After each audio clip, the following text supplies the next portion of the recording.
বিসমিল্লাহির রহমানির রহিম। জান্নাতটা যেমন আল্লাহর পয়গম্বর বলেন, উম্মত তোমরা কোনদিন চোখ দিয়ে দেখো নাই, কর্ণ দিয়ে শুনো নাই, অন্তর দিয়ে কল্পনা করো নাই। সুবহানাল্লাহ বলেন। আল্লাহর পয়গম্বর বলে জান্নাতটা কেমন একটু ধারণা দিবা। আল্লাহর পয়গম্বর বলেন জান্নাতটা কেমন শুনো। হাসর ময়দানে আল্লাহ বান্দারে দুই ভাগে ভাগ করে দিবেন। এক ভাগ জান্নাতি, এরা চিরস্থায়ী জান্নাতি, এদের ব্যাপারে কোনো কথা নাই। আরেক দল হলো জাহান্নামী। এই জাহান্নামীরা দুই দল, একদল চিরস্থায়ী জাহান্নামী, আরেক দল জাহান্নামে কিছুদিন জ্বলিয়া এরা জান্নাতে যাবে। দুনিয়াতে যে গুনাহ করছিল ওই গুনার কারণে জাহান্নামে কিছুদিন জ্বলতে থাকবে, সেখানে জ্বলিয়া তারপর জান্নাতে যাবে। আল্লাহর পয়গম্বর বলেন যারা জান্নাতে যাওয়ার এরা আস্তে আস্তে আস্তে আস্তে জান্নাতে যাওয়া শুরু করবে। এক পর্যায়ে সবাই জান্নাতে চলে যাওয়া মাত্র একজন বাকি থাকবে, সে এখনো জাহান্নামে জ্বলতে থাকবে। এর বাজার তার কাছে শুধু কালিমাটা আছে, আর কিছু নাই, কোনো নেক আমল নাই। আল্লাহর পয়গম্বর বলেন যে জাহান্নামে এখনো জান্নাতে যায় নাই, জাহান্নামে আছে, এই এক পর্যায়ে আল্লাহকে বলবে আল্লাহ জান্নাত দেন আর না দেন, একটু আমার জাহান্নাম থেকে বের করে দেন। আল্লাহ বলবে আর কিছু চাইবা না, বলবে না মালিক আর কিছু চাও না। আল্লাহর পয়গম্বর হাদিস বলতেছে খেয়াল করেন বাবা, আল্লাহ বলবে ফেরেশতা এই বান্দার জাহান্নাম থেকে বের করে দাও। জাহান্নাম থেকে বের করে দিবেন। বের হইয়া সামন দিকে তাকায় দেখবে সুন্দর একটা বৃক্ষ দেখা যায়। আল্লাহ বৃক্ষের গোড়ায় যাইতে পারলে মনটা খুশি হয়ে যাইত। আল্লাহ বলবে তুমি না বলছো আর কিছু চাইবা না। বান্দা বলবে আল্লাহ এটাই শেষ চাওয়া, আর কিছু চাও না। আল্লাহ বলবে ফেরেশতা বান্দার বৃক্ষের গোড়ায় পৌঁছা দাও। সেখানে পৌঁছে যাবে, সেখানে গিয়ে সামন দিকে তাকায় দেখবে এর চাইতে আরো সুন্দর একটা বৃক্ষ দেখা যায়। আল্লাহ বৃক্ষের গোড়ায় যাইতে বললে মনটা খুশি হয়ে যাইত। আল্লাহ বলবে তুমি না বলছো আর কিছু চাইবা না। বান্দা বলবে আল্লাহ এটাই শেষ চাওয়া, আর কিছু চাও না। আল্লাহ পাক বলবে ফেরেশতা এই বান্দার দ্বিতীয় বৃক্ষের গোড়ায় পৌঁছা দাও।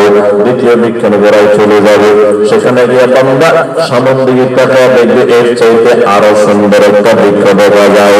আল্লাহ বৃক্ষের গোড়ায় যাইতে বললে মনটা খুশি হয়ে যাইত। আল্লাহ বলবে তুমি না বলছো আর কিছু চাইবা না। বান্দা বলবে আল্লাহ এটাই শেষ চাওয়া, আর কিছু চাও না।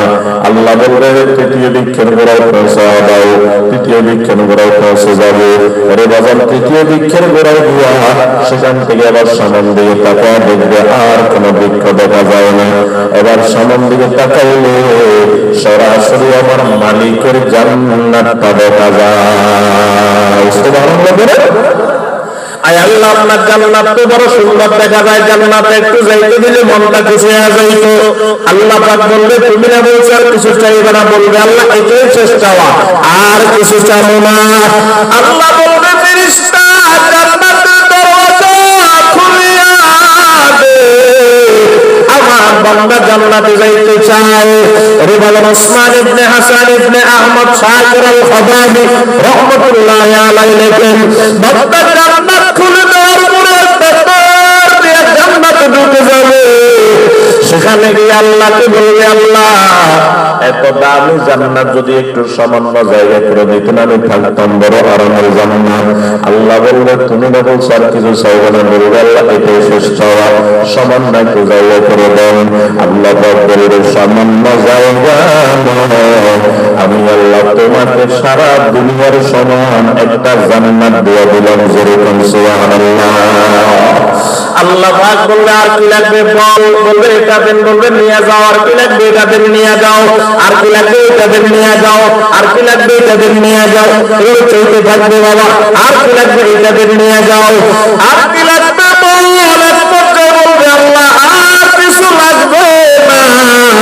আল্লাহ বললেন না বল তোর কি লাগবে, আমি আল্লাহ করে দিব। বান্দা বলবে আল্লাহ আর কিছু লাগবে না। আরে বল আমি আল্লাহ করে দিব। বান্দা বলবে আল্লাহ আর কিছু লাগবে না। আল্লাহ বলবে তোর লাগুক আর না লাগুক আমি আল্লাহ তোর 10 দুনিয়ার সমান একটা জান্নাত আজকে পুরস্কার দিয়ে দিলাম। জবান থাকতে বলেন সুবহানাল্লাহ। বান্দা তখন বলবে আয় রব আতাস্তাহজিউ মিন্নি ওয়া আনতা রাব্বুল আলামিন,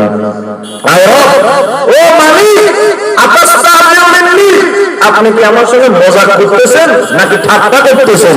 ওয়া আনতা রাব্বুল আলামিন, অথচ আপনি তামাম জাহানের রব। আরে আপনি আমার সঙ্গে রব হয়ে তামাম জাহানের রব হয়ে মজাক করলে খাটেনি। আরে জাহান্নামের আগুনে জ্বলতে জ্বলতে ফিরে সামরা নাই, আপনি দর দুনিয়া সমান জান্নাত দিবেন। আল্লাহ বলে না, আমি আল্লাহ মজাক করি নাই, আমি আল্লাহ তোমার সঙ্গে ঠাট্টা করি নাই। আমার বন্ধু যে বলছে তুমি কি শোনো নাই, শুধু কালিমার মালা নিয়ে আসতে পারবে, আমি আল্লাহ কালিমার বদৌলতে তার দর দুনিয়ার সমান জান্নাত দিয়ে দিব। আল্লাহর বান্দা তখন জান্নাতে খুশি হয়ে যাবে। আল্লাহ পাক বলে আসে, আমি আল্লাহ তোর জন্য জান্নাত বানায় রাখছি। ওরে মুসলমান আমার বাবা, উসমান ইবনে হাসান ইবনে আহমদ শাকির আল খোদাবি রাহমাতুল্লাহ আলাইহি ওই বান্দা জান্নাতের ভিতরে ঢুকে যাবে, দুইটা দেখবে তার জন্য দামি দামি মহল বানায় রাখছে। একটাতে দুইটা দেখবে দামি দামি 70টা খাট সাজায় রাখছে, একটা খাটের উপরে ওইটা দেখবে দামি দামি 70টা বিছানা বিছায় রাখছে, একটা বিছানা ওইটা দেখবে দামি দামি 70 প্রকারের দস্তরখান বিছায় রাখছে, একটা দস্তরখান ওইটা দেখবে দামি দামি 70 প্রকারের প্লেট সাজায় রাখছে, একটা প্লেট ওইটা দেখবে দামি, একটা প্লেটের কিনারায় গিয়ে দেখবে দামি দামি 70 প্রকারের নাস্তা বানায় রাখছে। একটা নাস্তা বন্ধ মুখের ভিতরে দিবি, তুই বলে 40 থেকে 50, তুই বলে 70 থেকে 80 বছর পর্যন্ত ওই নাস্তার স্বাদ বান্দার মুখ থেকে বের হবে না। সুবহানাল্লাহ বলে। সুবহানাল্লাহ, সুবহানাল্লাহ। পরবর্তী ভিডিওতে রয়েছে জান্নাতের খাবার কেমন হবে।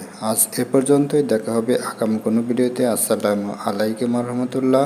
আর হ্যাঁ, আপনি যদি নতুন হয়ে থাকেন তাহলে চ্যানেলটি সাবস্ক্রাইব করে বেল বাটন বাজিয়ে দিন, এরকম ভিডিও সবার আগে পেয়ে যাবেন। আল্লাহ হাফেজ।